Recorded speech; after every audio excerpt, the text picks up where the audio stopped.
ที่ฉันไม่มีใครเธอคือคนเดียวที่อยู่ข้างกันแม้ไม่มีเงินไม่มีฝันเธอยังจับมือฉันไว้ไม่ปล่อย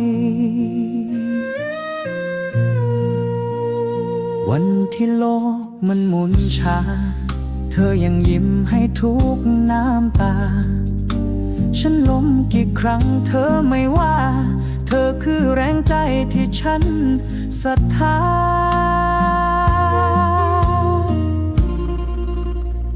ขอบคุณเมียที่รัก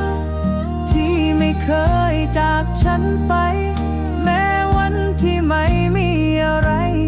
ยังอยู่เคียงข้างไม่เคยหวั่นไหวขอบคุณเมียที่รัก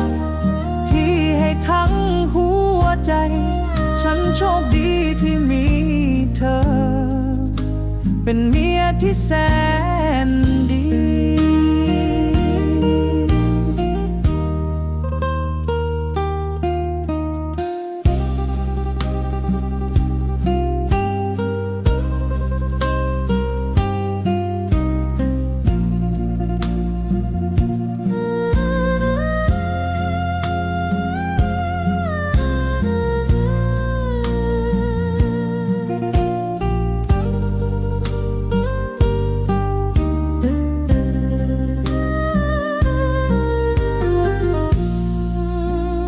คืนที่ฝันมันดูไกล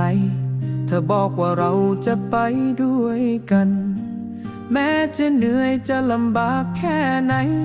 เธอก็ไม่เคยทิ้งฉันสักวัน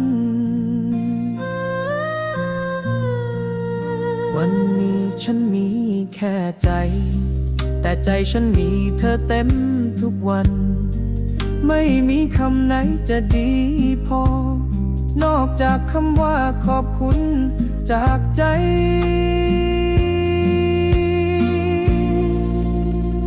ขอบคุณเมียที่รักที่ไม่เคยจากฉันไปแม้วันที่ไม่มีอะไรยังอยู่เคียงข้างไม่เคยหวั่นไหวขอบคุณเมียที่รักที่ให้ทั้งหัวใจฉันโช